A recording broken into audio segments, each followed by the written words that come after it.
Nos preguntan cuál es la diferencia y por qué ves.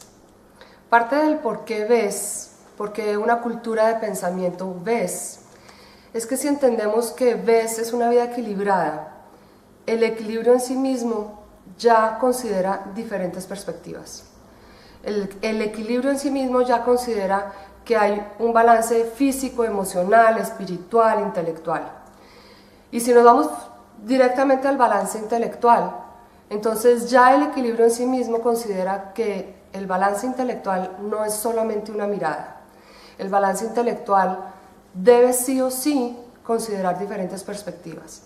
Entonces, si nosotros queremos generar una cultura de pensamiento, nos preguntábamos, ok, si el balance implica considerar diferentes perspectivas, ¿cuáles son las perspectivas y cuáles son esas cosas que en el mundo están sucediendo que realmente están generando cambio, que realmente están impactando? Y nos pusimos a ver y nos encontramos con el Proyecto Cero de la Universidad de Harvard, que ofrece toda una mirada desde la comprensión y cómo comprender, y desde el movimiento y desde las artes, y desde unas rutinas de pensamiento y desde unos criterios de planeación y unos criterios de evaluación que nos enriquecían muchísimo. Pero asimismo también existía todo un proyecto en Italia que se llamaba Reggio, los colegios de Reggio, donde tienen una mirada del individuo como un ciudadano, el individuo más libre, un individuo que participa, un individuo que propone, y era una mirada distinta. Y seguíamos mirando otras miradas y encontramos a Art Costa, por ejemplo, con sus hábitos de mente, leímos a John Dewey que hablaba de hábitos de mente, y empezamos a ver un amalgamiento entre unas prácticas de un lado, unas propuestas, unos enfoques que en cierta medida se han venido dando aislados, donde yo hago pensamiento visible, pareciera que no existe nada más, donde yo conozco a Eli Goldratt con su teoría de restricciones y pareciera que es lo único que hay en el mundo.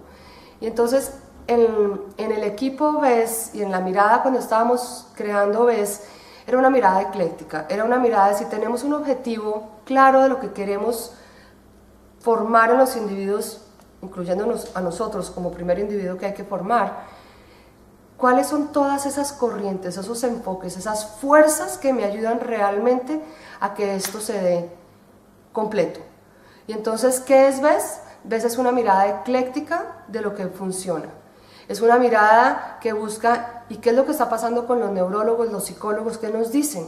Y resulta que nos están diciendo que hay nuevas tecnologías que hacen comprender mejor el cerebro, que hacen comprender mejor la mente. Falta mucho por comprender, pero ya sabemos muchas cosas y nos están dando el GPS de la educación. Entonces, ¿cómo si yo quiero formar un individuo de determinada forma, no considero cómo funciona su cerebro? Entonces, todo un movimiento que hay en el mundo de cerebro, mente y educación también entra a ser parte. Pero entonces, cuando hablamos de equilibrio, también viene un movimiento muy grande de la importancia de mindfulness, de la importancia del control de mis emociones, de la importancia del conocerme, de estar alerta de todo lo que está pasando. Si eso le aporta al individuo, ¿cómo eso no va a ser parte también de un programa de formación humana? Entonces, ¿qué es VES? VES es un movimiento, es un modelo, es un estilo de vida que entiende que no hay solamente una forma, que lo que sí hay es un objetivo muy claro, y que si yo encuentro diferentes formas que le aportan al objetivo, ¿por qué no usarlas? ¿Por qué no implementarlas?